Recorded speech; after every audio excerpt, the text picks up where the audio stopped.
Côte d'Ivoire, le plus gros producteur de cacao de la planète. Nestlé achète ici plus du tiers des fèves utilisées pour fabriquer ses chocolats.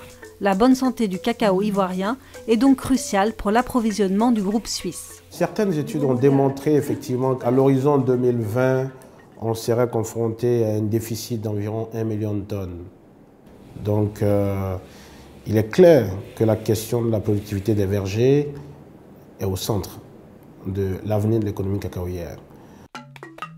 Face au risque de pénurie, il faut booster la production et motiver les paysans ivoiriens en payant plus cher le cacao. En 2009, Nestlé a donc lancé son plan cacao et verse désormais des primes à certains planteurs.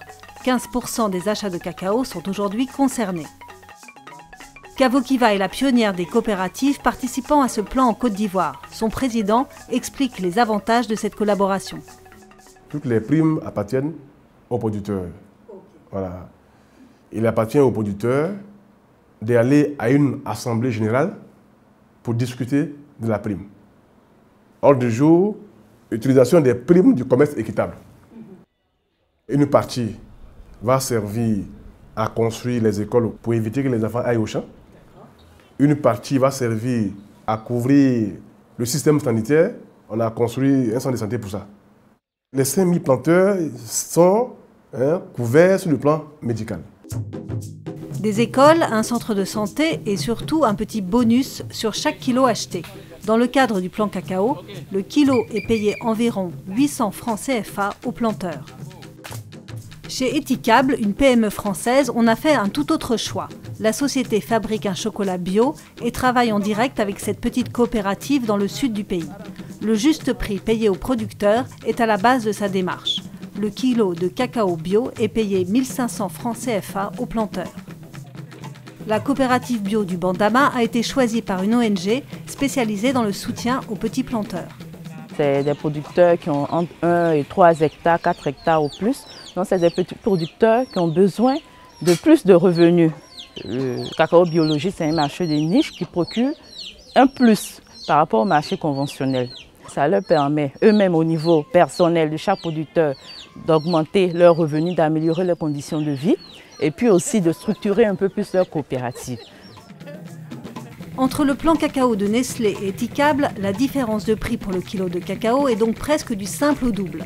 Ces prix d'achat font-ils vivre les planteurs et leurs familles? Ça nous a permis même de construire des maisons.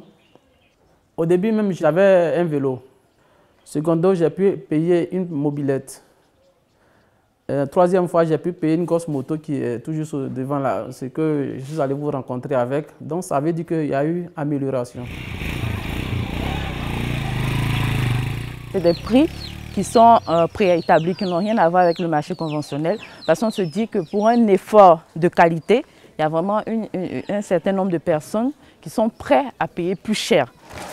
C'est un marché qui existe et qui est garanti. Et ce prix supérieur est garanti tant que cette qualité que le consommateur demande est respectée. Les planteurs qui travaillent avec Nestlé sont-ils aussi satisfaits? Le prix est bas. Aujourd'hui, un planteur de cacao pour rentrer dans ses charges, pour accompagner ses enfants à l'école, pour se construire une maison, pour s'habiller bien, pour que ceux-ci vivent normalement, sans souci financier, il faut acheter le cacao minimum à 1500 francs CFA. Alors, pour un vraiment bon prix, il va falloir encore faire des efforts. Le chocolat bio chez Nestlé, c'est pour bientôt ?